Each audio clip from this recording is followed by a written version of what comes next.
Hi everyone and welcome to my channel again. My name is Lupita and today we're going to be talking about what happens after you pass your real estate exam.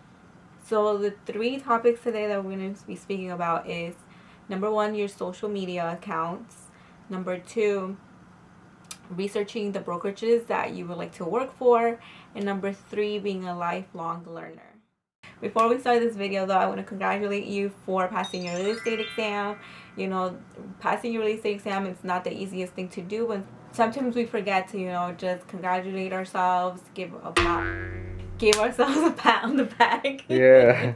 And just basically do like a party for yourself because obviously you did accomplish something that very few do.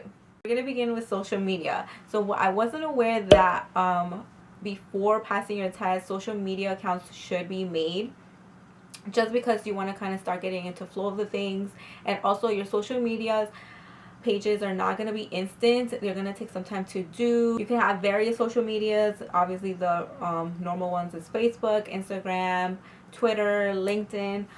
And what I didn't know was if you don't have your social media accounts already preset, then you kind of don't have a lot of lead generation by the time that you take the test and you start working. And so at least 3 months before you're going on and taking your test, you need to start making these social media pages. I know it's kind of weird because you still haven't officially started and you're not working yet, but trust me, doing these pages before and starting to post on them consistently on a regular basis will really be beneficial to you when you start actually working. And so like that, hopefully you have leads already to work with, even though you might not be ready to sell a house or anything like that. You're kind of just getting the ball rolling and really starting to talk to people that might be interested in your services.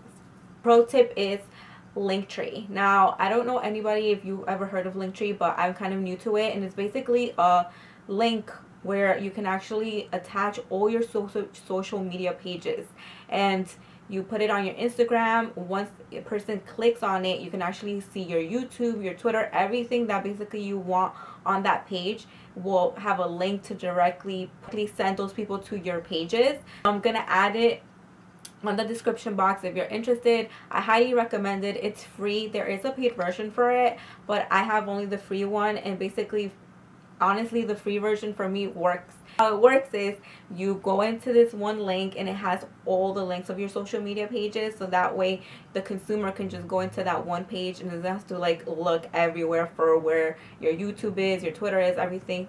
It's in one page and it's nicely formatted, and hopefully that will benefit you in the way of your marketing. So number two is to research brokerages beforehand. Now I did this, I bought a month before I started really taking my test. I was doing schedule interviews with them. I was getting information, taking notes. And now this is important because every brokerage is different. They all are going to differ in how they pay you and what kind of real estate agent you're going to be for them, the hours, what is mandatory, fees. There's just like a lot of things that come into play when you're picking a brokerage. And this is another pro tip, is basically you need to look at a brokerage that has a really good training, because obviously if you're pretty new to the industry, you're not going to know what you should be doing.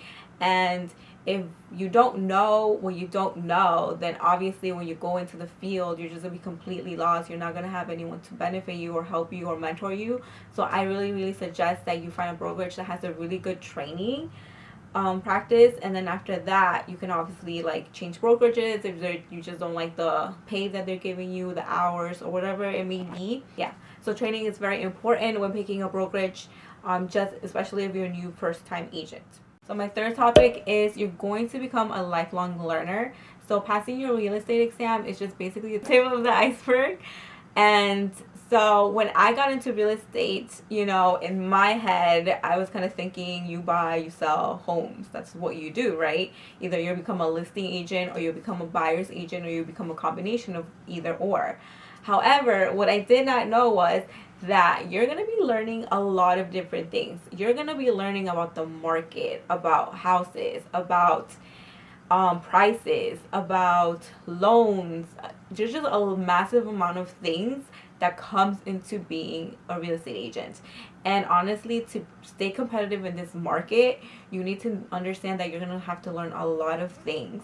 And not only that, but understand how to use that to help your clients, because obviously you want to generate clients, you want to generate leads, and the best way of doing that is for them to understand that you're very educated on the subject, and that you're basically guiding them the right way, the right path to either becoming a homeowner or either selling their home.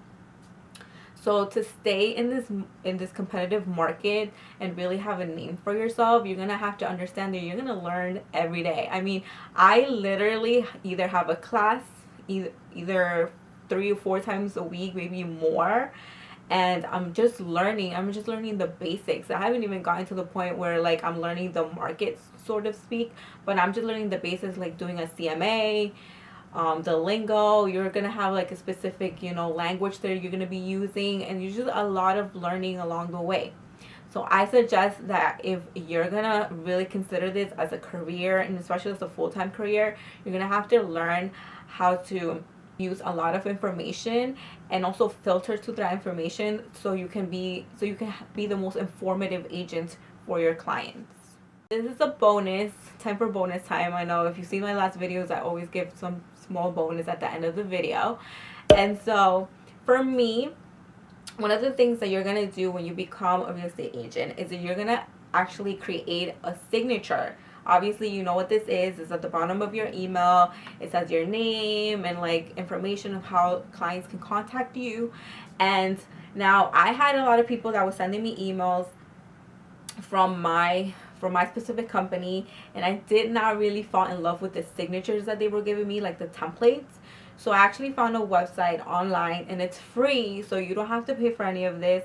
I'm trying to give you as much things for free that I can give you, because honestly, as a real estate agent, when you're beginning, it's a very like expensive thing. So hopefully this can be beneficial to you. And what it is basically they're gonna help you create your own signature for your email. It includes your personal photo, like your professional photo if you have, your name, your company's logo, any. I just passed the Express Offers course, and I added that logo to my signature. Also, it's gonna include all your socials, so it'll have like a link on your socials, and it's just so cool. So after this, please stay tuned. I'm gonna do a voiceover again like I've done previously, if you know, I've seen my videos. And I hope this helps anyone that is trying to kind of just start and is kind of very, very lost right now. But we're all here for you. I know that I am if you need any help. And I'll hope to see you next week. Bye, guys. So, like I promised you guys, we're going to go into doing our email signature. Once you get all set up, you have your company and everything.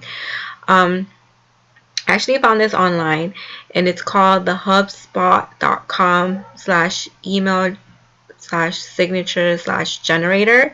Now you can literally just Google HubSpot email signature, and then the first one in the search is going to be free email signature template generator by HubSpot, and then it will send you here. Now they might ask you to do an account with them, but it's completely free, so you can just do your regular email, set up your password, and then this will generate. So let's get started, because I have a lot to go through now. So first, you can choose whatever template you feel more comfortable with. This is what is going to be at the end of your signature. You can change it, so don't feel obligated just because you've picked one in the beginning that you can't change it after you set everything up. So when I did this, I didn't know that, and so I was really picky the first time, and then I figured out I could go back and change everything. So I'm gonna pick this one because this is one that I like the most. So here it's gonna tell you to enter all your information, and I will do that. So job title, real estate professional. Department, real estate. Now you can keep this empty, you don't have to fill this out, but I'm just doing it for the purpose of this example. Company name, so I am with EXP Realty. Office number, of course, I'm just gonna make up a number to show you. Okay, so whatever your website is, mine is my full name dot exprealty.com. Address of your office. I'm not sure, depending on the state you live in, you need to really talk to your broker about this.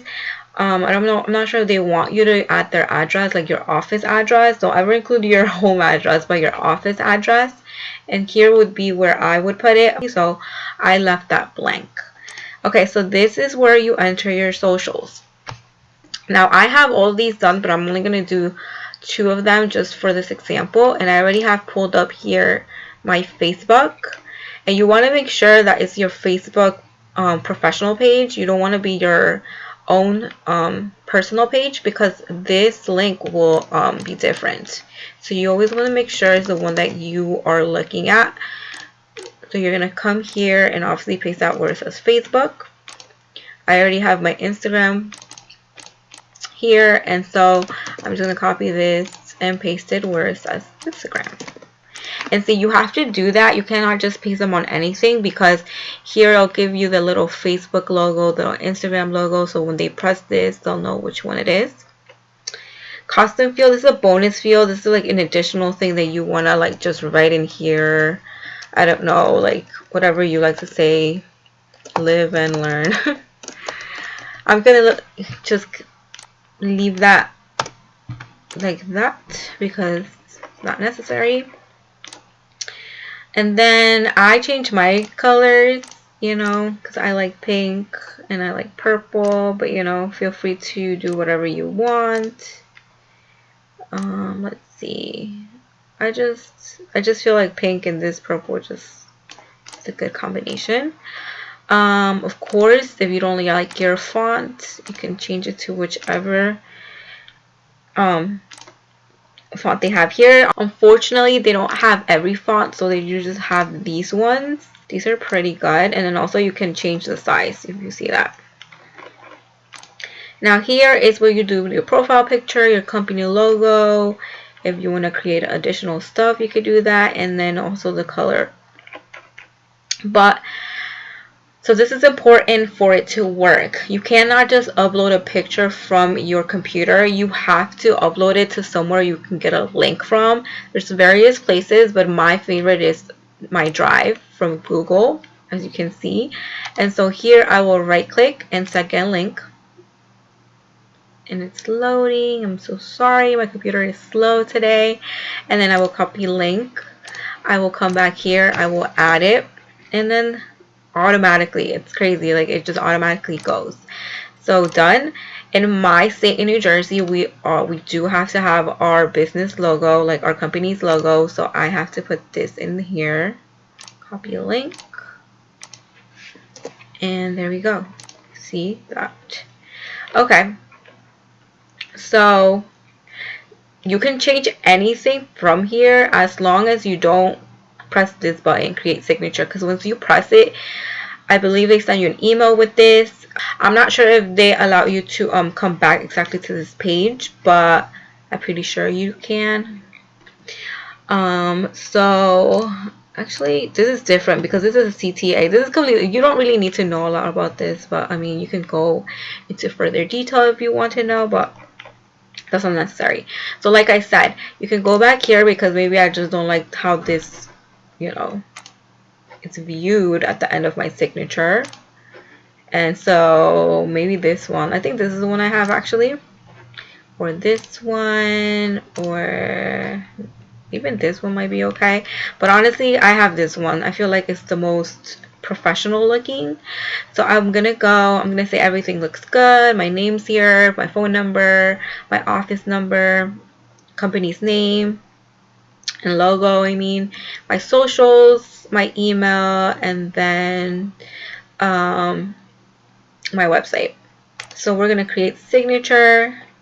So here you can either copy it by signature or copy it by source code. So here you copy signature here, and then obviously you can go to your email. Here you guys see that my signature is already here. Now, you also have to speak to your broker about this, because from what I understand, we have to put these 2 notices at the bottom of our email, explaining to people who see it that, you know, we're not liable for certain things and certain things that they open. And here would be where your signatures are. So here, when manage signatures is where you actually add it. So here is your settings. So we click the manage signature button, and then this is where you're gonna copy and paste right here. And basically that's it. So hopefully this was beneficial to you, just so it looks nicer and you have more of a feel of like being professional, and like your clients can see that, you know, you're a little tech savvy.